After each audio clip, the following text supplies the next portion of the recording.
C'est une tendance de fond. Une consommation alimentaire plus saine et plus durable. L'agriculture biologique fait partie, bien sûr, de la solution. Et fort logiquement, la politique agricole commune, avec ses subventions décidées au niveau européen, devrait accompagner et encourager cette mutation. Mais voilà, la dernière version de la PAC risque d'avoir l'effet inverse. C'est le dossier d'Europe 1 ce matin. Bonjour Maud Descamps. Bonjour. Les nouvelles aides de la PAC ont été adaptées pour répondre à la demande ? Alors, il faut savoir déjà que la consommation de fruits et légumes bio a progressé. En 2020, 9 Français sur 10 ont consommé des produits bio. Il y a une demande. Et au ministère de l'Agriculture, on est très clair. Hors de question de laisser ce marché en plein boom.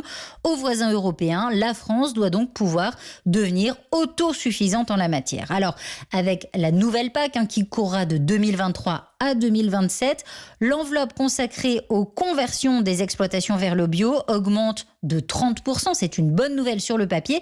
Mais dans le même temps, cette PAC supprime les aides au maintien qui permettaient aux agriculteurs de toucher une subvention pendant 5 ans après leur conversion.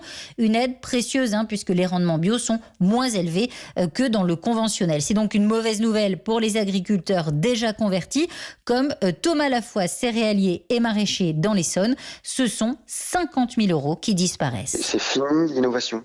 Je ne ferai plus de recherche comme je fais aujourd'hui sur l'agriculture de conservation biologique. Je vais sûrement embaucher un petit peu moins, renouveler mon matériel beaucoup moins. Je vais faire le dos rond en fait.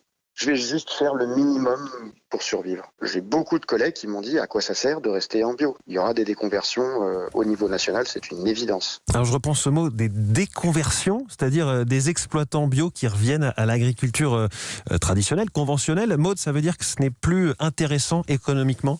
Oui, certains ne s'y retrouveront plus financièrement. D'ailleurs, selon Loïc Madeline, secrétaire national de la Fédération nationale d'agriculture biologique, on observe déjà une baisse de l'intérêt des agriculteurs pour la conversion au bio, notamment en Normandie. On est dans une période de creux, on a peu de demandes de conversion sur la filière laitière, pas ou quasi pas sur la filière céréalière. Sur la filière viande bovine, c'est très faible. Et donc finalement, on est un peu dans l'interstice de cette PAC qui va s'éteindre et de celle qui va démarrer. Et finalement, sans signal fort en 2023, au-delà de la conversion, je pense qu'on va avoir du mal à réactiver cette bio qui est en ce moment dans un espèce de tunnel ou de couloir avec un plafond.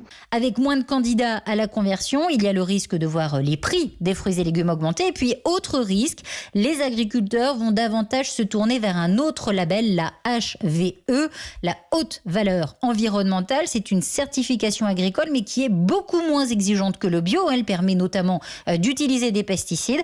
Pourtant, les agriculteurs qui la pratiquent pourront prétendre aux mêmes aides à la conversion que le bio. Le risque de déconversion des agriculteurs au bio. Merci Maud Descamps du service économie d'Europe 1 pour ce dossier de la rédaction ce matin.